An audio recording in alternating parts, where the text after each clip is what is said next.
Today we're tackling a listener suggestion, diving into one of the Beatles' most, well, universally known songs, I suppose, Yeah. Yellow Submarine. Well, It's a song everyone knows or thinks they know, but there's this long-standing question, almost a pop culture mystery, that you asked us to look into.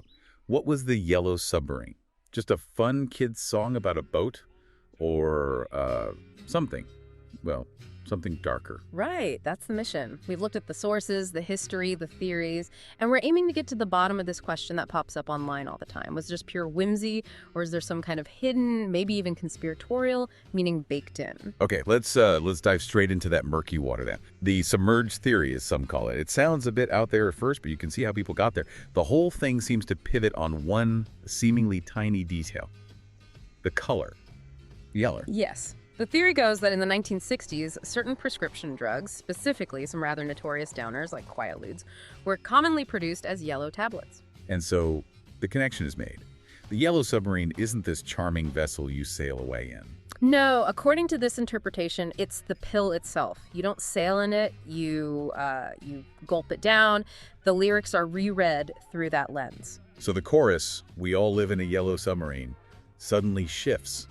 It's not about communal living on a boat. It becomes an invitation almost to take the drug. And the whole journey described isn't to a magical land. Right, it's the drug-taking effect. Okay. The sources pushing this theory say the submarine sinking or running aground is about the pill hitting your system, bringing you down, submerging your feelings. It turns this incredibly cheerful, almost childlike song into something quite dark. A song about taking downers, essentially. It's quite a leap, isn't it? From a sea shanty to a coded drug reference. It is, but you have to remember the time. This was peak Beatles analysis, the era of Paul is dead, rumors, scrutinizing every frame of film, every lyric. Okay, so like the Lucy in the Sky with Diamonds and LSD thing, people were actively looking for hidden drug messages. Exactly. There was a culture of suspicion, maybe even paranoia around pop music and hidden meanings. So finding a drug reference wasn't necessarily about what the Beatles intended, but what listeners were primed to find. That context is really important. It explains why the theory might have emerged. But okay, let's pump the brakes. Let's talk about what the sources call the great unthinkable. Yeah, this is the reality check. Could the Beatles, arguably the most famous, most scrutinized band on the planet, Whose every word was picked apart by, well, everyone, parents, the press, preachers. could they really have put out a song, basically an anthem about taking Quaaludes, and then marketed it as a children's song? It just seems audacious to the point of being unbelievable. The sources are pretty clear on this. The short answer is almost certainly not.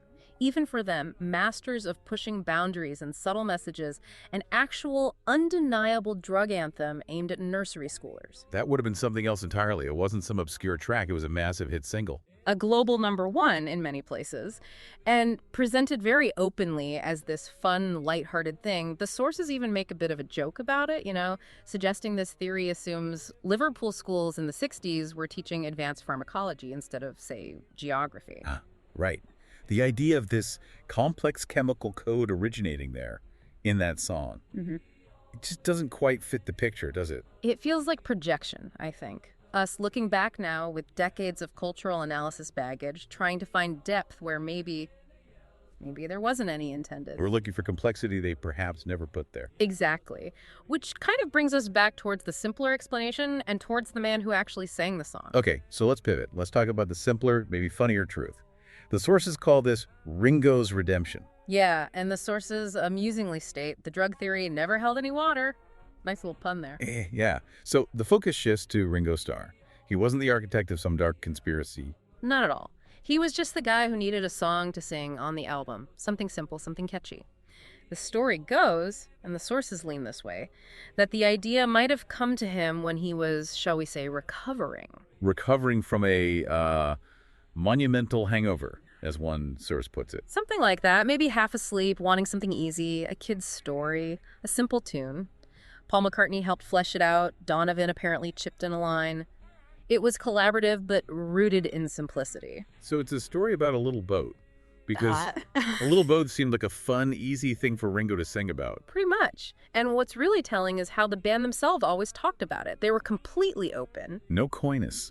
No hints of a hidden meaning. None whatsoever, according to the records. They consistently called it a children's song, something meant to be sweet, simple, maybe a bit daft. They seemed genuinely proud of its innocence and not trying to hide anything. But okay, just to play devil's advocate for a second, why a submarine? Why not a yellow bus or a yellow plane? Doesn't a submarine, by its very nature going underwater, being hidden, suggest something less than straightforward? That's a fair point, but the sources suggest a couple of things. One, the image of a yellow submarine wasn't entirely out of the blue. It had a kind of playful, adventurous feel that was already sort of present in kids' culture. Think bath toys, maybe.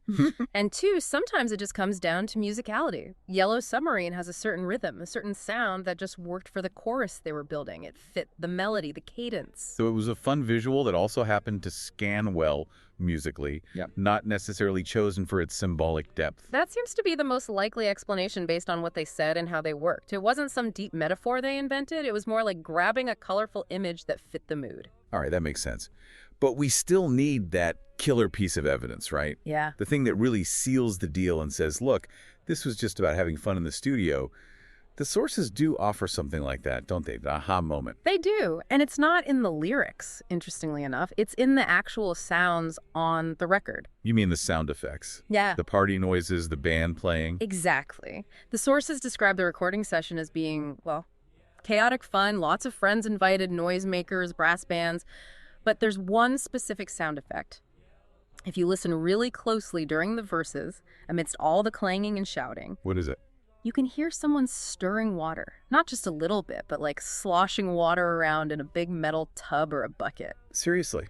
Stirring a bucket of water? Yep. A totally low-tech, hands-on sound effect. Probably meant to sound like churning water, or maybe the propeller, who knows. But it's unmistakably just someone messing about with a bucket. That really does bring it back down to earth, doesn't it? It's not some sophisticated studio trickery hiding a message. Absolutely not. It points to pure, innocent, slightly bonkers studio fun. It's the sound of people making silly noises for a silly song. That simple physical act documented in studio logs just doesn't mesh with the idea of a carefully coded, dark message. It paints a picture of joyful chaos, not cunning conspiracy. Precisely. It solidifies the idea that the whole point was to create this atmosphere of ridiculous happy adventure, a fantasy boat trip made with whatever they had lying around the studio, including a bucket. So when you put all the pieces together, Ringo's need for a simple song, the band's openness about it being for kids, the lack of any real evidence for the drug theory, and then these very basic fun sound effects. The conclusion seems pretty clear. The sources overwhelmingly suggest the Yellow Submarine was always just that, a fantastical boat and a fun, nonsensical song, built for sing-alongs, not secret messages. Any other interpretation, especially the darker one, seems to be something we've layered on top of it much later. Our own need to find complexity, maybe. I think so. It's about creation versus interpretation. The Beatles offered this bright, simple thing, and some parts of the audience, maybe influenced by the times, felt the need to dig underneath it, looking for shadows. So for you, listening now, what's the takeaway? Maybe it's that sometimes a fun song is just a fun song. Sometimes the surface is the meaning. Remember the Yellow Submarine next time you hear a catchy pop tune. Maybe the joy is the point, not some hidden code. Well, thanks for joining us today. Until next time, keep on opening new worlds with new ideas, new songs, old songs. And whatever you do, remember this. If a song like this can be called a masterpiece of nonsense, maybe we should pause before we assume every simple, joyful creation is hiding a complex conspiracy. How often do we mistake fun for a facade?